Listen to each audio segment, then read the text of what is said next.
ഇന്നത്തെ ദിവസം നമ്മളൊരു 10 ചോദ്യങ്ങളാണ് നമ്മൾ നോക്കുന്നത്. ആദ്യത്തെ ചോദ്യം എന്ന് പറയുന്നത് ഏത് നദിയിലാണ് കുറുവാ ദ്വീപ് സ്ഥിതി ചെയ്യുന്നത് എന്നതാണ്. ഓപ്ഷൻസായി തന്നിട്ടുള്ളത് ഭവാനി, പമ്പാർ, കബനി, കുന്തിപ്പുഴ. ഈ 3 നദികളാണ് തന്നിരിക്കുന്നത്. അതിൽ നമുക്കറിയാം കുറുവാ ദ്വീപ് ഏത് നദിയിലാണ്? കബനിയിലാണ് കുറുവാ ദ്വീപ് വരുന്നത്. കുറുവാ ദ്വീപുമായി ബന്ധപ്പെട്ട് വരുന്നത് കബനി നദിയാണ്. സംശയമൊന്നുമില്ല, നമുക്കറിയാവുന്ന ഉത്തരമാണത്. എന്ത്? കബനിയാണ് കുറുവാ ദ്വീപ് സ്ഥിതി ചെയ്യുന്ന നദി എന്ന് പറയുന്നത്. അടുത്ത രണ്ടാമത്തെ ചോദ്യം, തിരുവിതാംകൂറിൽ അലോപ്പതി ചികിത്സാ സമ്പ്രദായം ആരംഭിച്ച ഭരണാധികാരി ആര് എന്നുള്ളതാണ്. അലോപ്പതി ചികിത്സാ സമ്പ്രദായം ആരംഭിച്ച ഭരണാധികാരി അത് ഗൗരി ലക്ഷ്മിഭായി ആണ്. ഇവിടെ ഓപ്ഷൻസ് സ്വാതി തിരുനാൾ, ഗൗരി പാർവതി ഭായ്, ധർമ്മരാജ ഒക്കെ ഓപ്ഷൻസായിട്ട് തന്നിട്ടുണ്ട്. പക്ഷേ അതിൽ ഉത്തരം നമുക്കറിയാം ഏതാണ്? ഗൗരി ലക്ഷ്മിഭായി ആണ് അലോപ്പതി ചികിത്സാ സമ്പ്രദായം ആരംഭിച്ചത്. അടുത്ത മൂന്നാമത്തെ ചോദ്യം, വ്യവസായം എന്നത് ഉൾപ്പെടുന്നത് സമ്പദ് വ്യവസ്ഥയിലെ ഏത് മേഖലയുമായി ബന്ധപ്പെട്ടിട്ടാണ്? പ്രാഥമിക മേഖലയുണ്ട്, ദ്വിതീയ മേഖലയുണ്ട്, സേവന മേഖലയുണ്ട്, അല്ലേ? ഇതിൽ ഏതാണ് ഉത്തരമെന്നത് മൂന്നാമത്തെ ചോദ്യത്തിൻ്റെ ഉത്തരവായിട്ട് വരുന്നത് ദ്വിതീയ മേഖലയാണ്. എന്ത്? വ്യവസായം എന്ന് പറയുന്നത് ദ്വിതീയ മേഖലയുമായി ബന്ധപ്പെട്ട് വരുന്നതാണ്.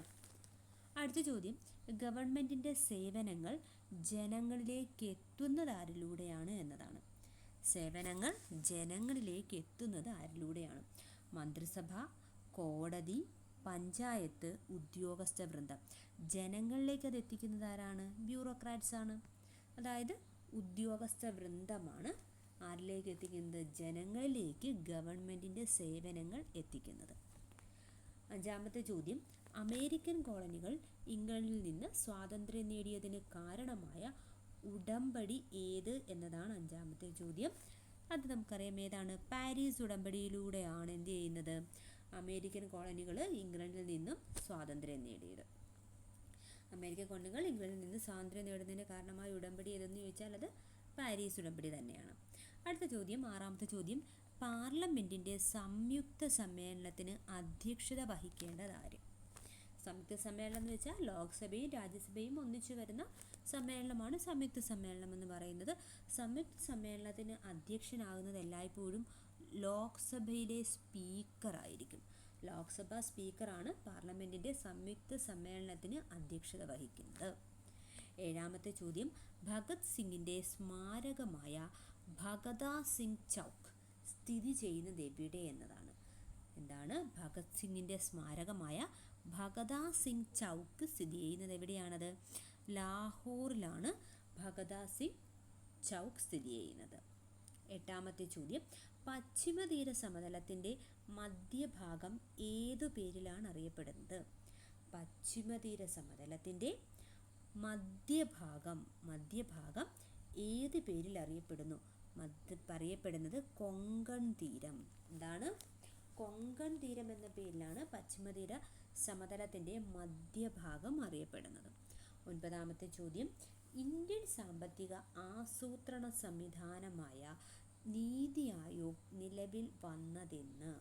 നീതി ആയോഗ് നിലവിൽ വന്നത് എന്നാണ്? എന്തുമായി ബന്ധപ്പെട്ട് വരുന്നതാണ്? ഇന്ത്യയിലെ സാമ്പത്തിക ആസൂത്രണ സംവിധാനമായ നീതി ആയോഗ് നിലവിൽ വന്നത് എന്നാണ്. എന്താണ് ഒമ്പതാമത്തെ ചോദ്യം?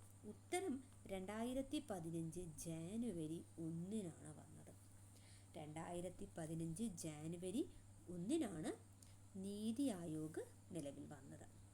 അടുത്ത ചോദ്യം, നയൻകാര, അയ്യഗാർ എന്നീ ഭരണരീതികൾ പിന്തുടർന്ന സാമ്രാജ്യം ഏതാണ്? ഏതൊക്കെയാണ്? നയൻകാര, അയ്യഗാർ എന്നീ ഭരണരീതികൾ പിന്തുടർന്നിരുന്ന സാമ്രാജ്യം ഏതാണ്? അതിൽ മറാത്ത സാമ്രാജ്യമുണ്ട്, മുഗൾ സാമ്രാജ്യം, വിജയനഗര സാമ്രാജ്യം, ബാമിനി സാമ്രാജ്യം. ഉത്തരം വിജയനഗര സാമ്രാജ്യം എന്നതാണ്. ഒക്കെയാണോ? വിജയനഗര സാമ്രാജ്യം എന്നതാണ് ഉത്തരമായിട്ട് വരുന്നത്. 10 ചോദ്യങ്ങളാണ് നമ്മൾ നോക്കിയത്. വളരെ സിമ്പിളാണ്. ഇത് മുൻകാലത്തെ PSC പരീക്ഷകൾ ചോദിച്ചിട്ടുള്ള ചോദ്യങ്ങളാണ്.